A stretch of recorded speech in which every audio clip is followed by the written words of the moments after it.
উপসাগরীয় অঞ্চলের পরিস্থিতি অত্যন্ত সংবেদনশীল। ভারত সরকার সেখানকার সমস্ত ঘটনাবলীর দিকে নজর রেখেছে বলে জানিয়েছেন বিদেশমন্ত্রী এস জয়শঙ্কর।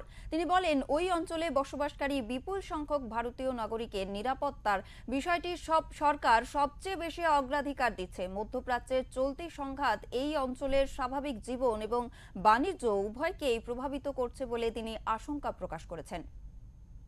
সোমবার রাজ্যসভায় দাঁড়িয়ে বিদেশমন্ত্রী এস জয়শঙ্কর সাফ জানিয়ে দেন, জ্বালানি সংস্থা নিশ্চিত করতে সরকার প্রতিশ্রুতিবদ্ধ এবং সব সিদ্ধান্তেই জাতীয় স্বার্থকে সর্বোচ্চ অগ্রাধিকার দেওয়া হবে। পশ্চিম এশিয়ার ক্রমবর্ধমান ভূ রাজনৈতিক উত্তেজনার জেরে বিশ্বের তেল বাজারে অস্থিরতা বাড়ছে। এমন পরিস্থিতিতে সোমবার রাজ্যসভায় দাঁড়িয়ে ভারতের জ্বালানি ও নিরাপত্তা নিয়ে আশ্বস্ত করলেন বিদেশমন্ত্রী S Jaishankar. The Cabinet Committee on Security (CCS) met on 1 March under the chairmanship of the Honorable Prime Minister. It was briefed on the airstrikes in Iran and the subsequent attacks in several Gulf countries. The CCS was concerned over the safety and security of the Indian community in the region.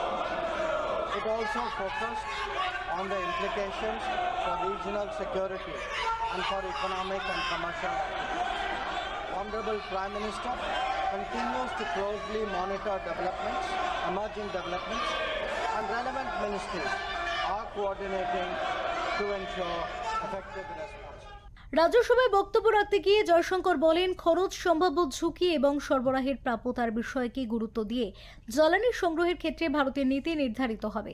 বিদেশমন্ত্রীর কথায়, জ্বালানি নিরাপত্তার প্রশ্নে সরকার সম্পূর্ণ প্রতিশ্রুতিবদ্ধ। Confident, sir, that the entire House joins me in expressing our sorrow at the loss of life. Honorable Chairman, sir, while any development that negatively impacts peace and security in the world is deeply troubling, this ongoing conflict is an issue of particular concern for India. We are a neighboring region and understandably have obvious stakes in West Asia remaining stable and peaceful. There are almost 1 crore Indian citizens who live and work in the Gulf. তিনি স্পষ্ট করে দেন, আন্তর্জাতিক অস্থিরতার মধ্যেও দেশের স্বার্থকে কখনোই পিছনে ফেলা হবে না। দেশের জাতীয় স্বার্থ সবসময় সবার আগে থাকবে বলেই তিনি জানান। যদিও পশ্চিম এশিয়ায় সংঘাত বেড়ে চলায় আন্তর্জাতিক বাজারে তেলের সরবরাহ ও দামের ওপর চাপ তৈরি হয়েছে। ওই অঞ্চলে তেল উৎপাদন এবং গুরুত্বপূর্ণ সমুদ্র পথে জাহাজ চলাচল ব্যাহত হওয়ার আশঙ্কা থেকে উদ্বেগ বাড়ছে। এই পরিস্থিতিতে বাজার এবং সাধারণ গ্রাহকদের আশ্বস্ত করতে চেয়েছে কেন্দ্র। সরকারের তরফ থেকে জানানো হয়েছে, এই মুহূর্তে ভারতের জ্বালানি নিরাপত্তার উপর তাৎক্ষণিক কোনো বড় বিপদের আশঙ্কা নেই। ব্যুরো রিপোর্ট, ওঙ্কার বাংলা। নজর রাখবো আবহাওয়ার খবর।